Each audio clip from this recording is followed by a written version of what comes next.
All right, joining us now, Homeland Security Secretary Kristi Noem. Thank you for being here with us. Absolutely. It's just heartbreaking to hear these stories, and there has been a lot of back and forth about what the federal response was or wasn't. So I want to just come to you. Let's separate a little fact from fiction. There's this question about whether or not everything that passes through DHS that's a $100,000 contract or more has to be personally signed off on by you, because there are questions about whether that may have slowed things. Can you separate fact from fiction for us on that? You know, that policy absolutely did not slow anything down. In fact, as soon as this flooding started early in the morning, I was on the phone with the lieutenant governor, with the governor, with the emergency responders that were there on the ground, and said, what do you need? And then got on a plane and headed there as soon as I possibly could. So I was there within hours.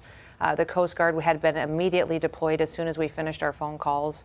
We also deployed our border protection Coast Guard, or our CBP and our patrol folks with their BORTAC teams that are specially equipped and trained for these types of situations. And then FEMA had over 700 individuals there helping to serve the community. So within hours they were there.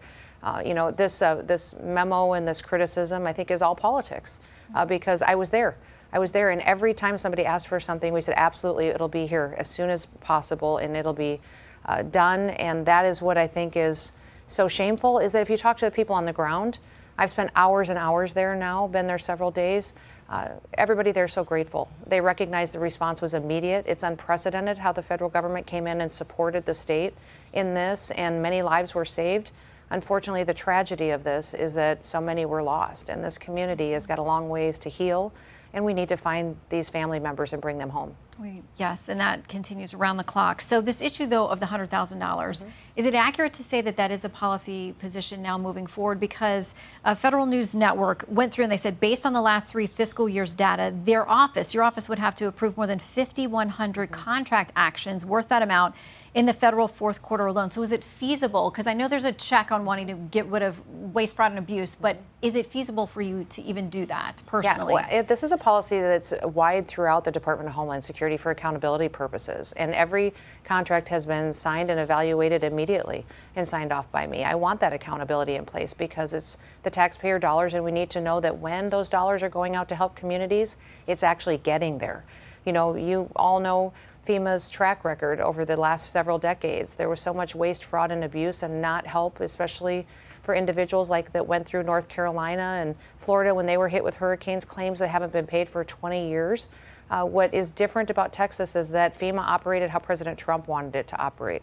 He wanted me on the ground immediately making decisions, pre-deployed dollars. It's the fastest in history that FEMA has ever responded to a disaster. And I'm very proud of the fact that we didn't go there and manage it. We went there and allowed the local officials to manage it, to run it. The state did a fantastic job. We're there to support and give them what resources they need. Okay, I want to give you a chance to respond to Senator Chris Murphy, Democrat, who said this on X. He says, the floods ripped through Texas on July 4th. On July 5th, FEMA received 3,000 calls from survivors. Only 1% went unanswered. That night, he says Trump and Noem fired the people who answered the calls. So on July 6th, FEMA received 2,363 calls. 65% went unanswered. July 7th, 85% went unanswered. He ended by saying sick. Were people fired who could have been helping at the time? It's an absolute lie. And that's what I think is so disingenuous and horrible about the situation. Nobody was fired. No contracts were ended.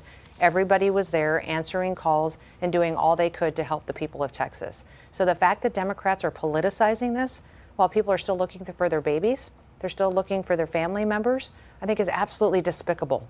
And the American people just, I think, need to know the truth of what they're doing and how they're taking advantage of this situation to help themselves politically. It's a disservice not just to the people of Texas and these families that are going through grief right now, it's a disservice to our country.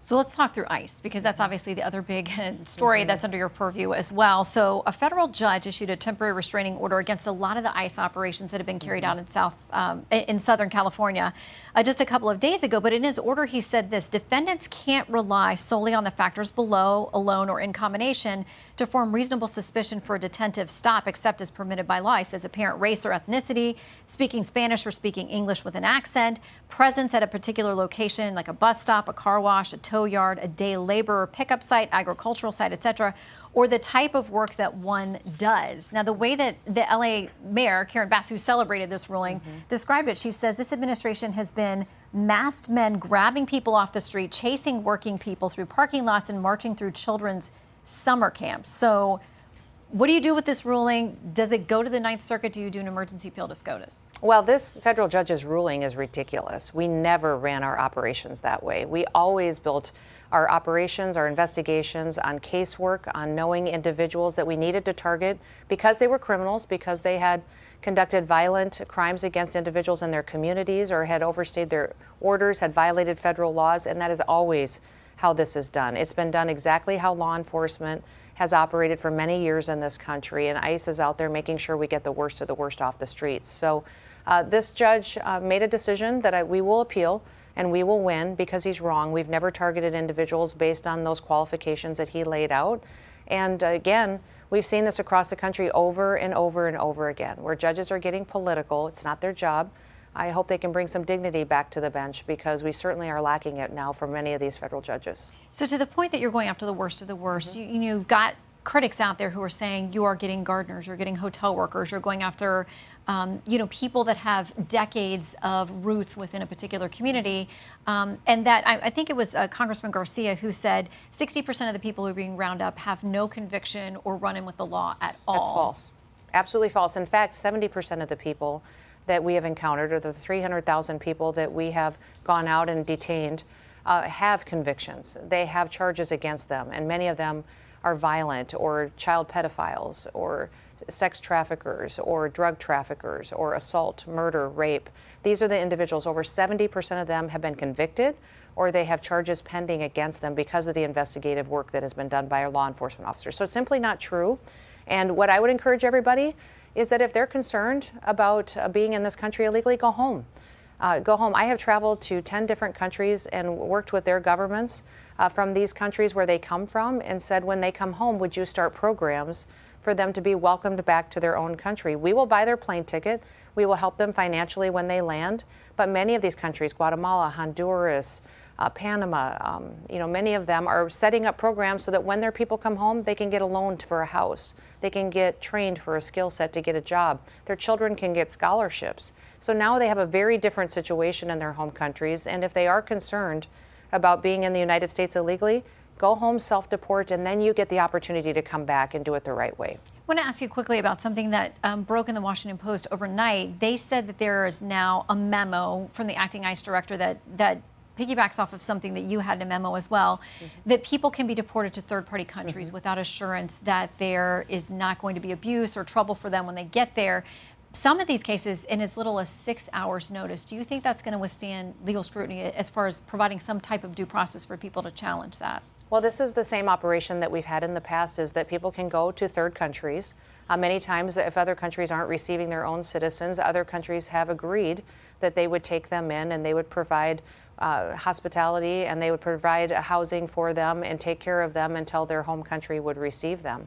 And so that's what this memo is confirming. And that's all been negotiated with that country through the State Department and something that we have been able to utilize. So that memo is incredibly important to make sure we get these worst of the worst out of our country. Remember, if their home country is not taking them, they're not taking them for a reason, because they're dangerous criminals, they're gang members, they're terrorists, and they don't want them back.